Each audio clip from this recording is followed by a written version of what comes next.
এলাকায় যায় জানাজার নামাজের পরে দোয়া হয়, এদিকে হয় নাকি? হয় নাকি? জানাজার নামাজ নিজেই কিন্তু দোয়া। জানাজার নামাজটা পড়া হয় কিসের জন্য? দোয়ার জন্য। জানাজার নামাজে তাকবীর কয়টা দেয়? 4টা। প্রথম তাকবীরের পর সানা পড়ে, সানা মানে প্রশংসা। কার প্রশংসা? আল্লাহ। দ্বিতীয় তাকবীরের পর কি পড়েন?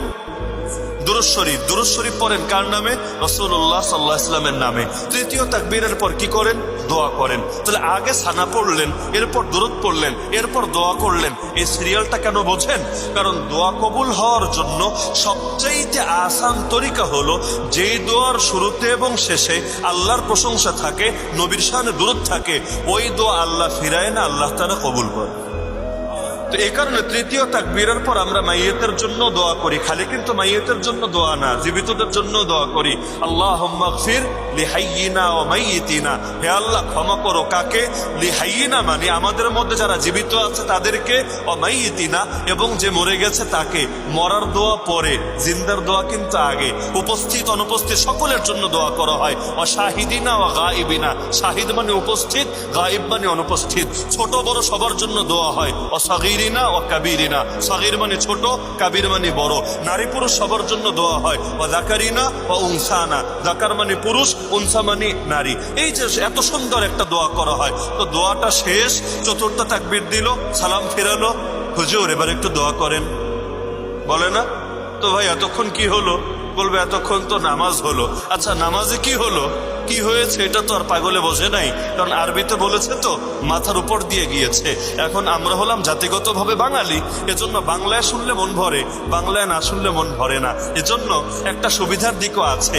এই যে বিগত 16-17 বছর যেই কথাগুলো, কোরআনের কথাগুলোই বাংলায় বলার কারণে একজন দুজন না, হাজারের অধিক আলেমকে কারাগারে যেতে হয়েছে, জেল খাটতে হয়েছে। আর এই কথাগুলোই, এর চাইতে আরো ডেঞ্জারাস কথাগুলো আরবিতে বলার পরও কেউ তেরে আসে নাই, কেউ আওয়াজকে বন্ধ করতে চায় নাই। কারণ কথাগুলো যখন নামাজে তেলাওয়াত করেছে আরবিতে অথবা আরবি খুতবায় বলেছে, তখন আর নেতা খেতারা বুঝতেই সক্ষম হয় নাই। আরবি নিয়ে টেনশন নাই, বাংলা হলে তাদের চিন্তার শেষ নাই। তো এই জন্য জানাজার পরে বলে দোয়া করে দাও, অথচ দোয়া কিন্তু একটু আগে হয়েছে। এবং সেই দোয়াটা নবীর শেখানো দোয়া, আমার শেখানো না, আপনার শেখানো না। আমাকে বলেন, এই যুগের কোন হুজুরের দোয়া উত্তম হবে না আল্লাহ রাসূলের দোয়া উত্তম হবে? কই রাসূল আর কই আমরা আপনারা সাধারণ মানুষরা? তো রাসূলের শেখানো দোয়া করা হলো, এতে তোর পেট ভরলো না, আর তুই এখন বলছিস দোয়া করার জন্য। আচ্ছা দোয়া করলে কি হবে? দোয়া করলে মাইয়েতের লাভ হবে। হুজুর দোয়াই তো করতে বলেছি, খারাপ কিছু তো করতে বলি নাই, গান তো শুনতে বলি নাই, মিউজিক তো বাজাতে বলি নাই, দোয়া করতে বলেছি। দোয়া করলে মাইয়েতের লাভ, লসের তো কিছু নাই। এই যুক্তি দেয় না? আর এই যুক্তি দেয় কে না? অথচ আপনারা যে কোনো আলেমকে গিয়ে জিজ্ঞাসা করেন যে একজন ব্যক্তি যখন মারা যায় তাকে তাড়াতাড়ি, যত তাড়াতাড়ি সম্ভব কবরে রাখলে এটা তার জন্য ভালো হয়, নাকি দেরি করলে তার জন্য আরাম হয়? এই জিনিসটা যে কোনো আলেম শান্তি হবে। মাছ ডাঙ্গায় ভালো থাকে না পানিতে ভালো থাকে?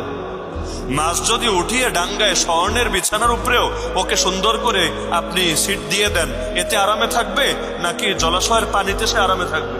তাহলে যেভাবে মাছ পানিতে আরামে থাকে, এভাবে মাইয়ে তো মাটির উপরে আরামে থাকে না, মাটির নিচে আরামে থাকে। তা আপনি যদি তার ভালোই চান, নিয়ম হলো জানাজার পরে লাশ দেখাবেন না।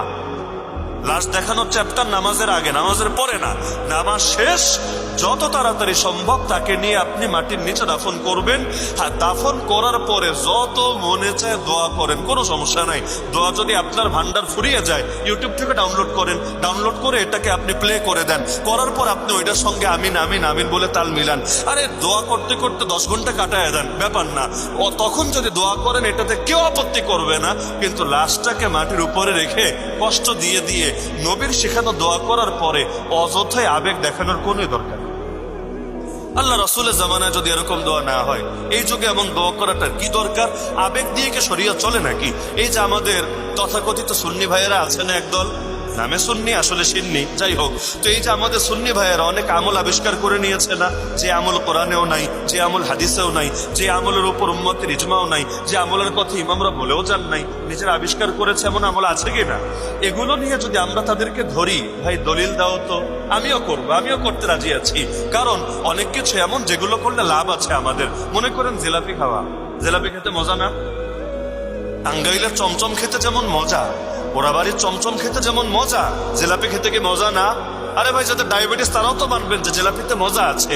আর যদি ভালো দোকানের জিলাপি হয়, মানে যারা টেস্ট করে বানাতে পারে, এটা নিয়ে তো আপত্তির কিছু নাই। তাহলে জিলাপি খাওয়ার ব্যবসা যদি আমরা চালু করতে পারি, লসের কি আছে?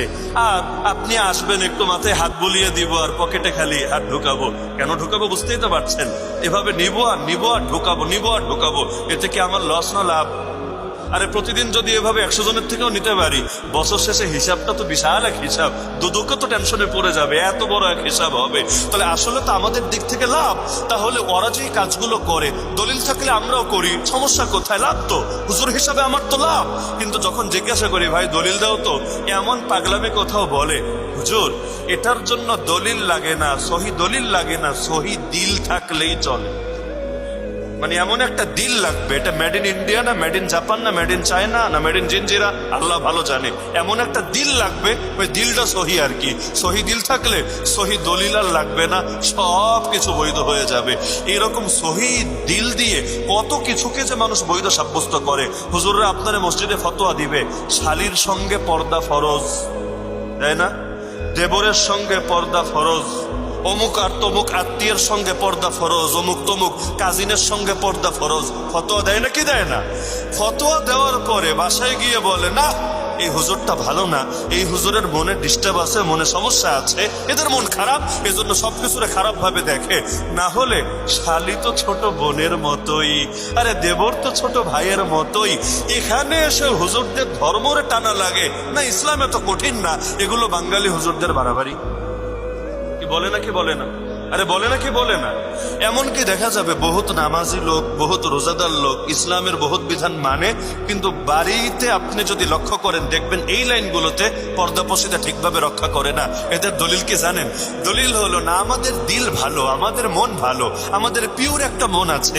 এই মনের মধ্যে কোনো আর্সেনিক নাই, কোনো ফরমালিন নাই, কোনো ভেজাল নাই, এটার মধ্যে কোনো ধরনের কোনো দূরতম ওয়াসওয়াসা নাই।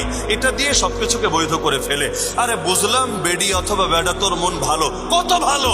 আল্লাহর রাসূল এবং তার পবিত্র স্ত্রীদের চাইতেও ভালো। আল্লাহর রাসূলের ঘরে এক অন্ধ সাহাবী এসে ঢুকলেন, আব্দুল্লাহ বিন উম্মে মাকতুম রাদিয়াল্লাহু আনহু। আল্লাহর রাসূল তার স্ত্রীকে বলেন নাই, যাও ঘরে চলে যাও। স্ত্রীর সঙ্গে খাদেমাও ছিল। নবী বললেন, যাও জলদি ঘরে যাও। তারা অবাক, ইয়া রাসূলুল্লাহ, সে তো অন্ধ, সে তো আমাদের দেখবে না, তাহলে যদি নাই দেখে আমাদের ঘরে যাওয়ার কি দরকার? আল্লাহ রাসূল বলেন নাই, আফা আমিয়াওয়ানি আনতুমা আলাস্তুমা তুবসিরানিহি, বুঝলাম সে অন্ধ। আরে তোরা দুজন অন্ধ নাকি? তোরা কি দেখতে পাচ্ছিস না? তার মানে তোমরা দেখবাই অন্ধ সাহাবীকে, এটাও ইসলামী শরীয়ত এটাকেও প্রমোট দেয় না।